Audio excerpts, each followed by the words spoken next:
Galnet News Digest, 2nd of November 3307. We read the news so you don't have to. In this week's news, Thargoids resilient in face of Onslaught. Osmium fee for Torval mining laser. Visit Colonia. Pumpkingate.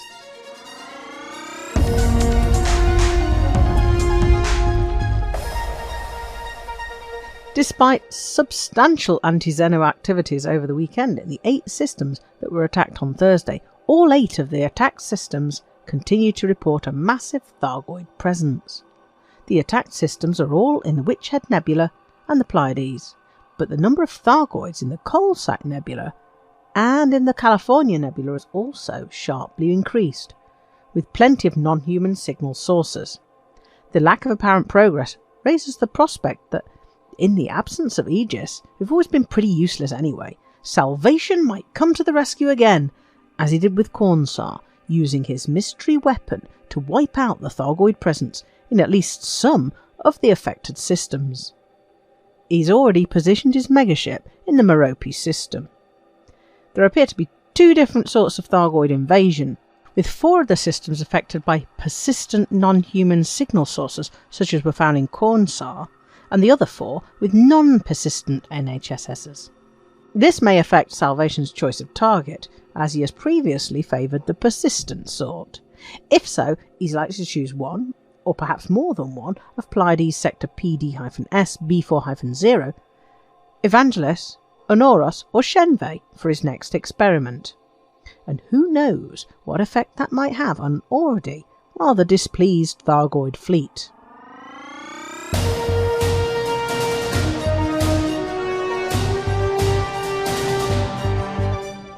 Torval Mining has made its exclusive mining laser, the one with the long range and the fully engineered thingies, available for purchase from 3 megaships: the Pride of Bitterwood in EGM 559, the Champion of Commerce in Laguz, and the House Ascendant in 21 Eridani. They're not available for credits. In addition to arsenic, rhenium and phosphorus, you'll also need to bring along 16 tons of osmium for each laser you want to buy, which rather implies you already have a mining ship. In other news, the Alliance and Marlinists are working together to arrange transport for Marlinist refugees who've ended up stranded in Alliance systems to the democratic Marlinist colonies.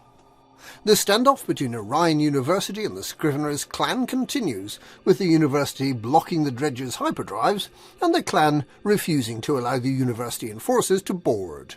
Civil rights group Advocacy has said the Scrivener's clan should be protected under the laws that protect the inhabitants of closed communities such as generation ships, a position rejected by the university. And 2 star systems have been renamed.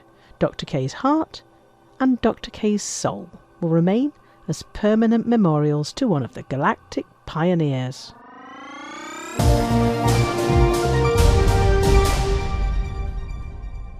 With 1/3 of the Colonia Bridge complete, the Visit Colonia campaign is encouraging sightseers to flock into the region, bringing their hard-earned credits with them. Billed as just like the bubble but smaller and with less to do, Colonia was formed around the hub of the initially damaged Jack Station, a mobile station that attempted to jump across the galaxy but ended up getting stuck halfway. A group of enthusiastic commanders did some long-distance trucking and patched the station up nicely, and then decided not to go back home, living instead out of this truck stop 22,000 light-years from civilization. At the time, it was the only starport anywhere outside the bubble, so it was a bit of an oddity.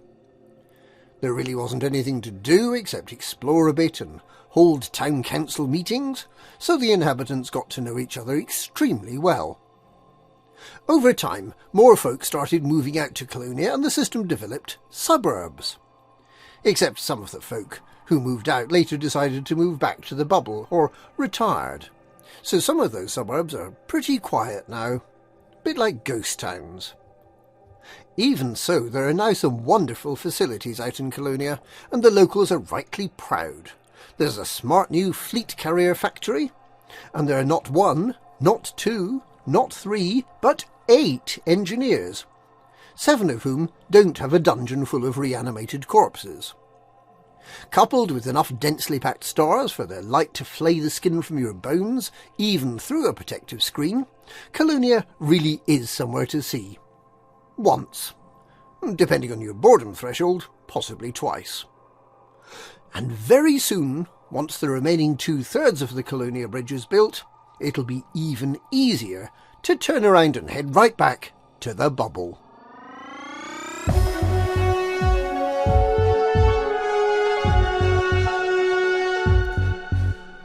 A prominent member of the Imperial Senate has withdrawn his objection to the sale of vegetable-inspired headgear after it was revealed they were not, as had been believed, actual pumpkins, but were fully functional headgear suitable not only for looking scarily stylish, but for also maintaining a breathable atmosphere in a variety of situations, including on airless worlds, where breathing might prove difficult, where one to simply wear a crudely hollowed-out squash on one's head.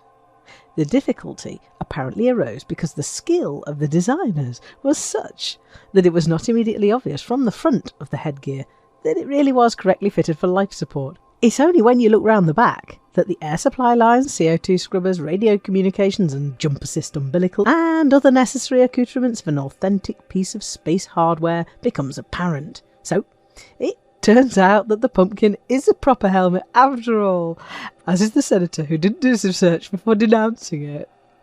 But where will it all end? The reports that Manticore is working on a stealth variant of the Dominator for release before the end of the year that will look exactly like a pine tree fitted with baubles. And Supratech is reported to be working on a version of the Artemis suit with improved jump capability that comes with an Easter bunny helmet decked out with whiskers and long floppy ears for release in April. But before either of these, Remlock is creating a Thanksgiving-themed Maverick suit that looks exactly like a plucked turkey, and you'll never guess where the commander's head pokes out. And that's this week's Galnet News. Galnet News. We wear the pumpkin so you don't have to.